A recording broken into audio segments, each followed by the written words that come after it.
I will now make a statement in my capacity as the representative of India. Please allow me to share a few reflections from my side as the chair of 3 of the Security Council's subsidiary bodies, namely the Security Council Committee established pursuant to Resolution 1373 of 2001 concerning counter-terrorism, Security Council Committee established pursuant to Resolution 1970 of 2011 concerning Libya, and the Security Council Committee established pursuant to Resolution 1988 of 2011. Although I became the chair of these 3 committees only in August, I will share my reflections, drawing also on the assessment and experience of the previous chair and my predecessor, Ambassador Tirumurti. Let me start with the Counter-Terrorism Committee. We were chair of this important committee since January 2022.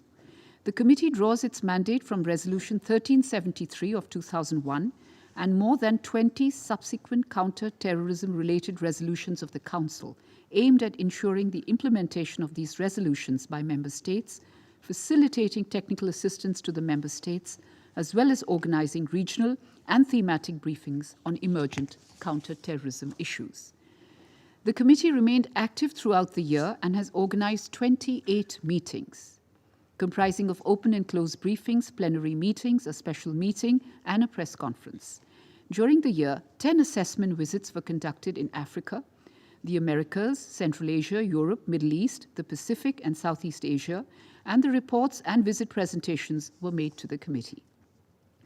The committee is also planning to organize an open briefing on 20th December and a plenary and a closed meeting on 21st December 2022.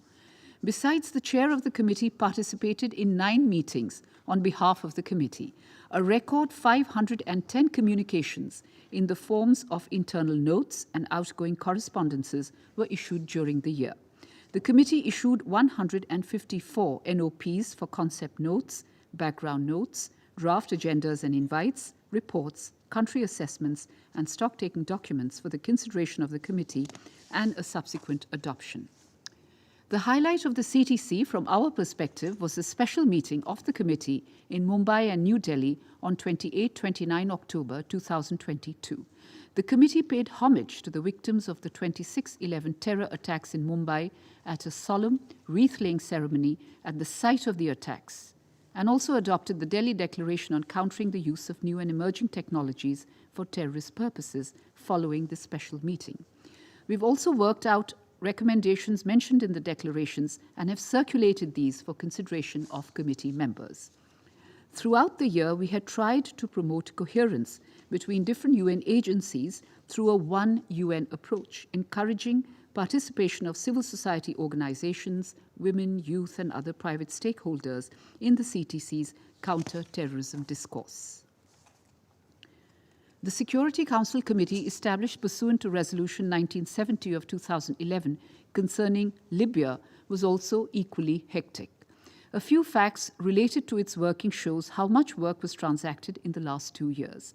There were 7 meetings, 575 written notes, averaging more than 1 every single working day, 26 exemption requests which were dealt with, 70 mandated reports which were considered by the committee, and the chair briefed this council 7 times so far. I am slated to brief again one last time this coming Friday.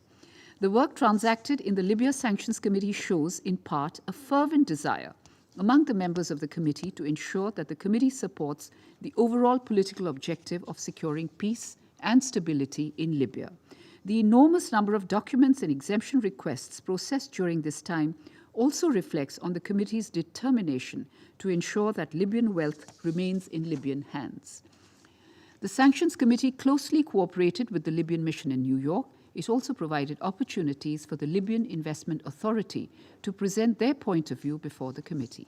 In my assessment, this work would not have been possible without the excellent cooperation extended by all members of the committee, including those who served in the committee in 2021 with the chair. Turning to the Security Council Committee, established pursuant to Resolution 1988 of 2011, as you know, the main task of the committee is to administer assets freeze, travel ban, and arms embargo measures against individuals, groups, undertakings, and entities associated with the Taliban in constituting a threat to the peace, stability, and security of Afghanistan.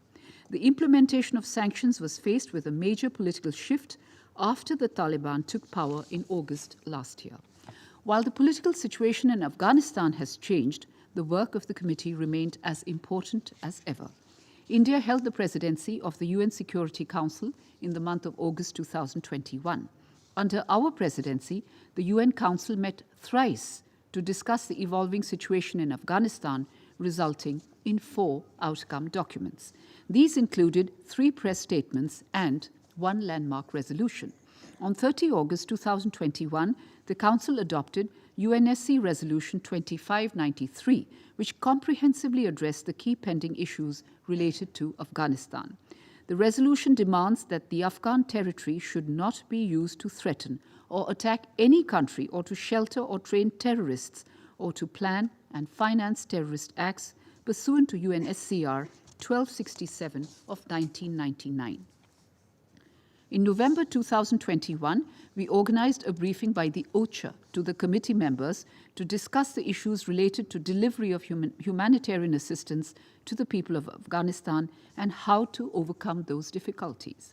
Subsequently, the Security Council adopted Resolution 2615 of 2021, which clarified that provision of humanitarian assistance to Afghanistan does not constitute a violation of paragraph 1A of Resolution 2255 of 2015 and permitted the processing of payments of funds, other financial assets, economic resources, and provision of goods and services needed to support humanitarian aid delivery.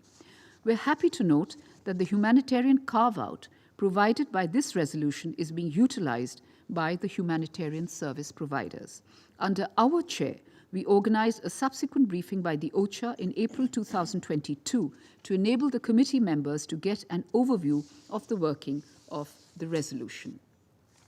On the other hand, a travel ban exemption granted in April 2019 to a group of listed Taliban with a view to enable them to engage in peace and stability discussions in a range of countries expired in August 2022. There were concerns expressed by committee members about the situation on the human rights in Afghanistan. Subsequently, the travel ban exemption was not extended, since the committee was unable to reach a consensus on the same. However, the committee did stand ready to grant exemptions on a case-by-case basis, and we, as the chair, sought to facilitate the same.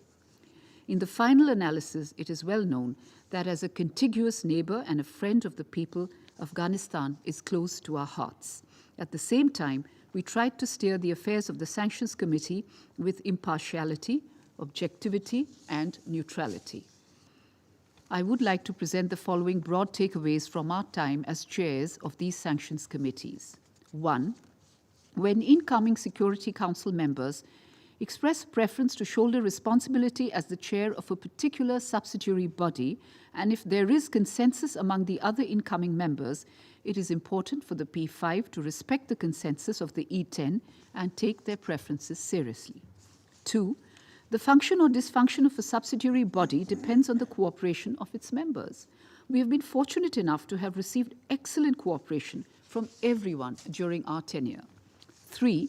We need to work out a solution for bringing predictability to the scheduling of committee meetings.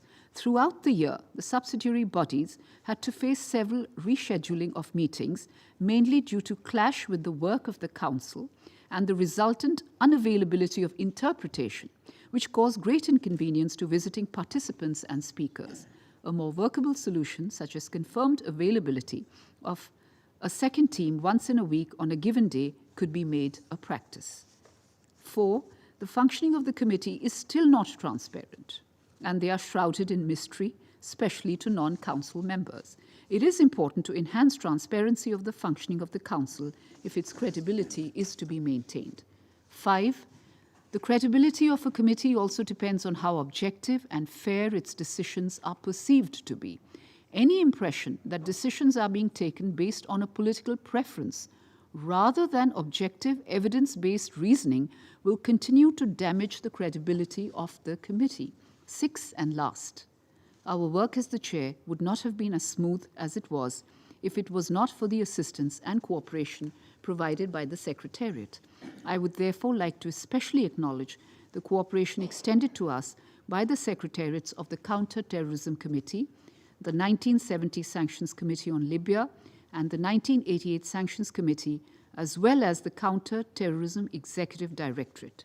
As well, my grateful thanks to the 1988 monitoring team and the Libya panel of experts. Thank you. I resume my function as President of the Council